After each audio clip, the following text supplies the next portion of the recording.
Varanasi court ने ज्ञानव्यापी मस्जिद सिलसिले में archaeology survey of India ASI को ऑर्डर दिया है कि वहां पर जाकर सर्वे करें। हमारा मानना है कि ये एक ऑर्डर जो है, ये ऑर्डर मुल्क के लिए बहुत खतरनाक है, मुल्क के लॉ एंड ऑर्डर के लिए बहुत खतरनाक है और खासकर मुल्क के माइनॉरिटीज़ के रिलीजियस फ्रीडम और उनके फ्यूचर के लिए बहुत खतरनाक है। क्योंकि ये ऑर्डर जो है RSS का जो एक प्लान है, जो इंडिया के माइनॉरिटीज़ के हुकूक को ख़त्म करने का जो उनका प्लान है, इंडिया के माइनॉरिटीज़ का जो रिलीजियस प्लेसेस है उस पर कब्जा करने का जो उनका प्लान है, उस प्लान का साथ देता है। हम आपके सामने 2-3 बात रखना चाहते हैं जिससे पता चलता है कि ये जो ऑर्डर वाराणसी कोर्ट का है, ये ऑर्डर ने बहुत सारे अहम चीज़ों को नज़रअंदाज किया है। पहली चीज़ आप जानते हैं कि बाबरी मस्जिद का जो जजमेंट आया था, उस जजमेंट में भी ये बात क्लियर कहा गया था कि सर्वे यानी आर्कियोलॉजिकल सर्वे को बुनियाद बनाकर एक टाइटल सूट का फैसला नहीं लिया जा सकता। इस चीज़ को भी इस ऑर्डर ने नज़रअंदाज कर दिया है। दूसरा, जो प्लेसेस ऑफ वर्शिप एक्ट 1991 है, जिसमें ये क्लियरली फैसला लिया गया है कि इंडिया के अंदर 15 अगस्त 1947 को जिन रिलीजियस प्लेसेस का स्टेटस जैसा था उसको वैसा ही रखा जाए, इस चीज़ को भी ये ऑर्डर आगे जाकर चैलेंज करेगा और ये उसके लिए मुखालिफ बनेगा। तो इन दो चीज़ों को सामने रखते हुए हम पॉपुलर फ्रंट ऑफ इंडिया की तरफ से हाई कोर्ट और सुप्रीम कोर्ट से ये डिमांड करते हैं या अपील करते हैं कि इमीडिएटली ये जो ऑर्डर वाराणसी कोर्ट का है, इस ऑर्डर को क्वॉश किया जाए, खारिज किया जाए। चंद बातें मैं आपके सामने ये भी रखना चाहता हूँ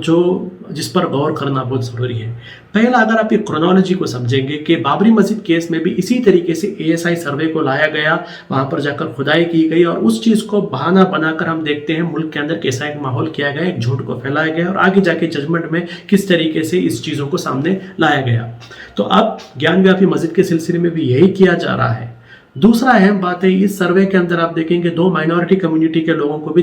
कमेटी में डालने के लिए कहा गया है। वो इसलिए क्योंकि ताकि इससे कोई भी रिजल्ट आ जाए, उस रिपोर्ट के रिजल्ट को एक तरीके से एक लेजिटिमेसी दी जाए कि देखिए भाई, इसके अंदर माइनॉरिटी कम्युनिटी के भी लोग थे।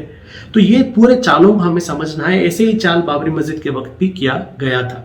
दूसरा चीज़, बहुत इंपॉर्टेंट चीज़ जो इंडिया के हर एक नागरिक को सोचना है, वो ये है कि जो बार बार हम देख रहे हैं कि जुडिशरी की तरफ से ऐसे फैसले होते हैं जो RSS के जो एक कम्युनल फैसिस्ट प्लान है, उस प्लान को साथ देने वाले जो जजमेंट्स और जो डिसीजंस होते हैं, ये हमारे मुल्क के लॉ एंड ऑर्डर के लिए और हमारे मुल्क के सेक्युलर फैब्रिक के लिए और हमारे मुल्क का जो एक आइडिया है, आइडिया ऑफ इंडिया, इसके लिए भी बहुत खतरनाक है। इस चीज़ों को भी हमें जहन में रखना चाहिए। अब ये जो एक फैसला, ये जो कोर्ट ऑर्डर आया है, इसमें क्या रिएक्शन होगा, हमारे मुल्क के जो मेजॉरिटी कम्युनिटी है वो कैसा रिएक्ट करेगी और हमारे मुल्क के जो पॉलिटिकल पार्टीज है वो किस तरीके से उसको रिएक्ट करेंगे, ये डिफाइन करेगा उनका सेक्युलरिज्म में उनका कमिटमेंट कितना है। देखो, सेक्युलरिज्म के बारे में तो बड़ी बड़ी बातें हर कोई करता है, लेकिन जब ऐसे बात आते हैं, जब सेक्युलरिज्म को डिफेंड करने की जरूरत होती है, हम देखते हैं कि बहुत सारे लोग जो बाकी टाइम पर सेक्युलरिज्म का लेक्चर देते हैं, ऐसे वक्त में वो लोग खामोश हो जाते हैं। तो हम यहाँ पर कहते हैं मुल्क के आवाम से और हर पॉलिटिकल पार्टी से और हर लोगों से कि ऐसे जो जजमेंट आते हैं जो आगे जाकर मुल्क के लिए खतरनाक बनेंगे, ऐसे जजमेंट्स को इसकी मुखालिफत की जाए और सुप्रीम कोर्ट से और हाई कोर्ट से भी हम डिमांड करते हैं कि इंश्योर किया जाए कि जुडिशरी की तरफ से कभी भी ऐसा कोई भी काम ना हो जो इंडिया के माइनॉरिटी की जो राइट्स हैं उस राइट्स को खतरे में डाले, हमारे मुल्क का जो है लॉ एंड ऑर्डर है उस लॉ एंड ऑर्डर को खतरे में डाले। ऐसा कोई भी काम जुडिशरी की तरफ से भी नहीं होना चाहिए और हम मुल्क से ये भी आवाम से भी ये भी अपील करते हैं